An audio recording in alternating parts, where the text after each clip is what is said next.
Good morning student, class 11th subject physics. Last time हमने class के अंदर कुछ जर्नल टॉपिक्स अलजेब्रा के बारे में पढ़ा था। आज हम मैथमेटिकल टूल जो कि 0 यूनिट है उसके अंदर टॉपिक पढ़ने जा रहे हैं डिफरेंशिएशन, जिसको हम काफ़ी बार डेरिवेटिव भी बोल देते हैं। तो डेरिवेटिव ऑफ ए फंक्शन होता क्या है? पहले तो आपको ये पता होना चाहिए कि डेरिवेटिव का मतलब होता क्या है। जैसे कि रफली एक एग्जांपल मैं लेना चाह रहा हूँ। ये आपके पास पेन है, इस पूरे पेन में से कोई एक छोटे से पार्ट के लिए जो यूज़ किया जाएगा, तो अगर हम इस पेन का डेरिवेटिव कर देंगे तो वो एक स्मॉल पार्ट के लिए वेरिएशंस मिल जाएंगे जो कि कंटिन्यूसली होंगे, इंस्टेंटेनियस की फॉर्म के अंदर होंगे। अगर छोटे पार्ट से हमें कंप्लीट पेन की कोई भी स्ट्रेंथ, लेंथ वगैरह, एरिया ऑफ क्रॉस सेक्शन या कुछ भी निकालना है, तो छोटे से जब हम बड़े पार्ट की तरफ जाते हैं तो उस टाइम के ऊपर हम करते हैं इंटीग्रेशन, और जब हम बड़े पार्ट से छोटे की तरफ आते हैं तब हम करते हैं डिफरेंशिएशन।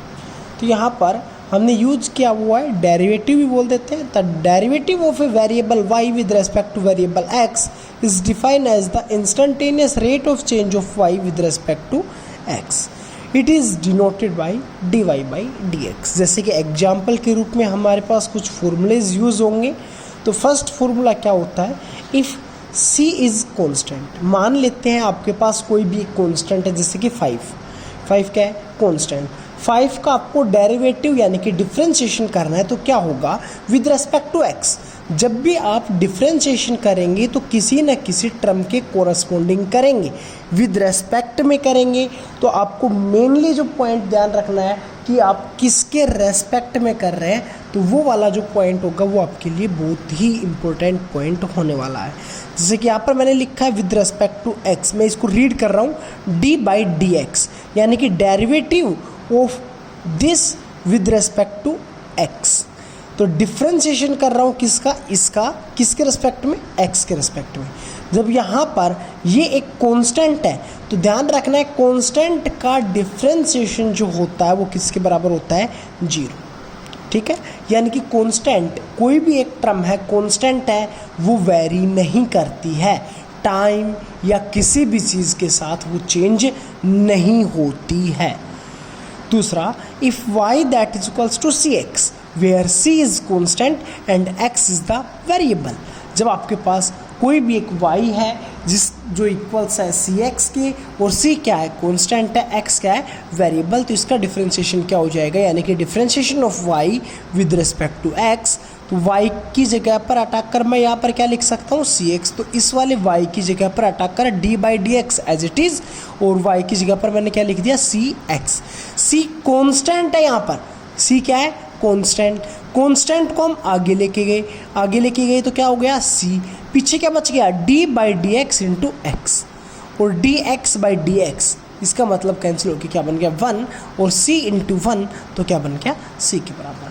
तीसरा आता है हमारे पास, if y that is equals to cx where c is constant and u is function of x। आपके पास c कॉन्स्टेंट हो, u जो है वो x का फंक्शन है, यानी कि u जो है वो आपके पास x की फॉर्म के अंदर ही गिवन है। dy by d x that is equals to क्या बन जाएगा? d by d x c u. c constant था, बाहर निकाल सकते हैं। पीछे क्या बच गया? du by d x. ध्यान रखना है पीछे वाले टर्म में क्या बच गया था? dx बाई डी एक्स, उसको हमने कैंसिल करके 1 लिख दिया था, लेकिन ये कैंसिल नहीं हो रहा, इसलिए क्या लिखा जाएगा? c du by d x. If y that is equals to x raised to power n। ये वाला जो स्टेप है ये आपका बहुत ज़्यादा यूज़ होगा फिजिक्स के अंदर, तो इसको आप ध्यान से करें। जो भी जिसके भी रेस्पेक्ट में आप कर रहे हैं, n एक रियल नंबर है, जैसे कि आप यहाँ पर डिफरेंशिएशन करना चाह रहे हैं y का किसके रेस्पेक्ट में? इस वाली टर्म के रेस्पेक्ट में, x के रेस्पेक्ट में।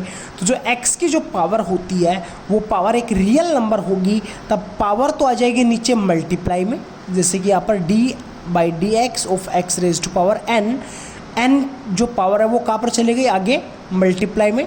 और जो d बाई डी एक्स जो था इसका हमने जो डिफरेंशिएशन कर देंगे, तो जो x की जो पावर है उसमें से 1 सब्ट्रैक्ट करके लिख देंगे। पहले x की पावर क्या थी? n, 1 सब्ट्रैक्ट कर देंगे तो क्या हो जाएगा n-1। अगला, if y that is equals to u raised to power n where n is real number and u is function of x।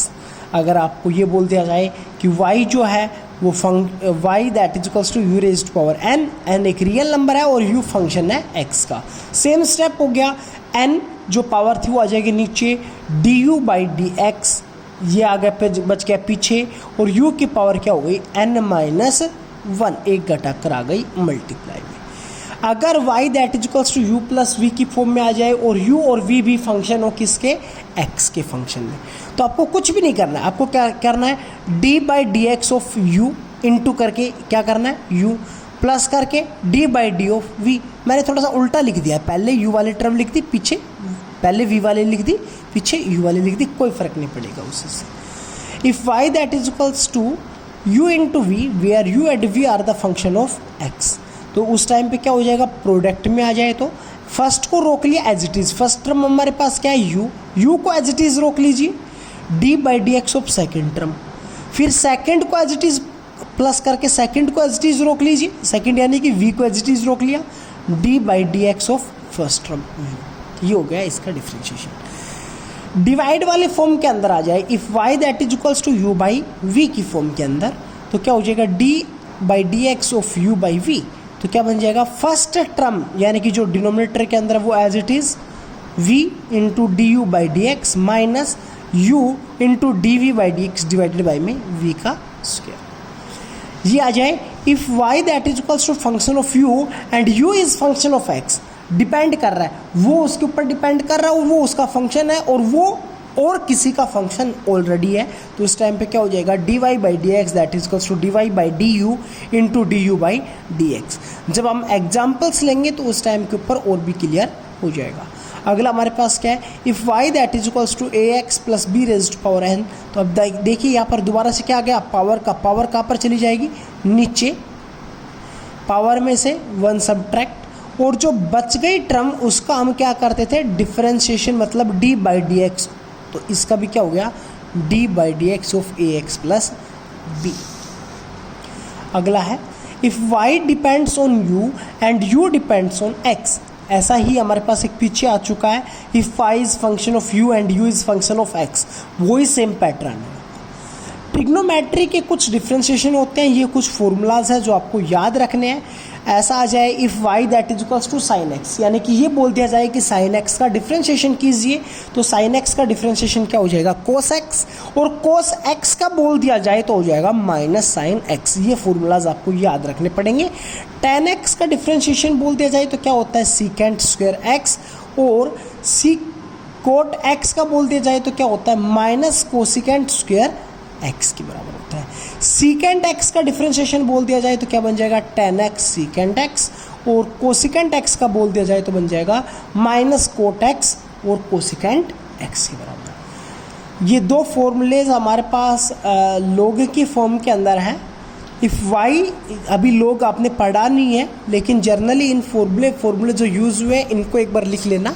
उसके बाद जब आपको लोग और एंटी लोग करवाए जाएंगे तो उस टाइम के ऊपर ये फॉर्मूले भी आपको क्लियर हो जाएंगे, क्योंकि अभी तक आपने लोगरिथम और एंटी लोगरिथम अभी नहीं पढ़ा है, वो हम आगे वीडियो के अंदर बताएंगे उसके बारे में। If y that is equals to log e x, ई क्या होता है यहाँ पर ध्यान देना, ये इसका बेस है, किसका, लोग किसकी फॉर्म में, बेस क्या है लोग का, ई, एक्सपोनेंशियल की फॉर्म के अंदर है, तो क्या बन जाएगा, d y by d x that is equals to d by d x of log e x के बराबर हो जाएगा।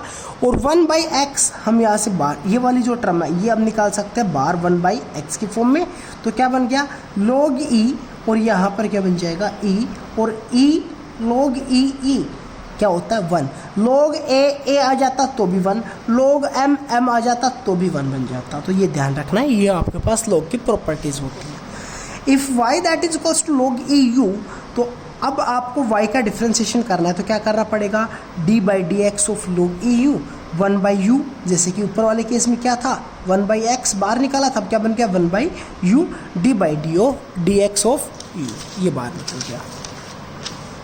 अगला क्या है, if y that is equals to e raised power x, e raised power x की form में कभी भी आ जाए, e रेज्ड पावर समथिंग कुछ भी आ जाए तो उसका एज इट इज़ डिफ्रेंशिएशन होता है, सेम वही टर्म बनती है। तो यहाँ पर भी क्या बन जाएगा, dy by d x that is equals to e raised power x log e that is equals to e raised power x। इसी तरह if y that is equals to a raised power x, तो यहाँ पर जो power जो x के साथ multiply में है वो तो आ जाएगी नीचे a, और क्या बन जाएगा e raised power a x। Thank you. अगली वीडियो के अंदर हम इनके ऊपर कुछ न्यूमेरिकल्स प्रैक्टिस और सोल्व करके बेचेंगे और कुछ प्रैक्टिस के लिए भी देंगे। Thank you.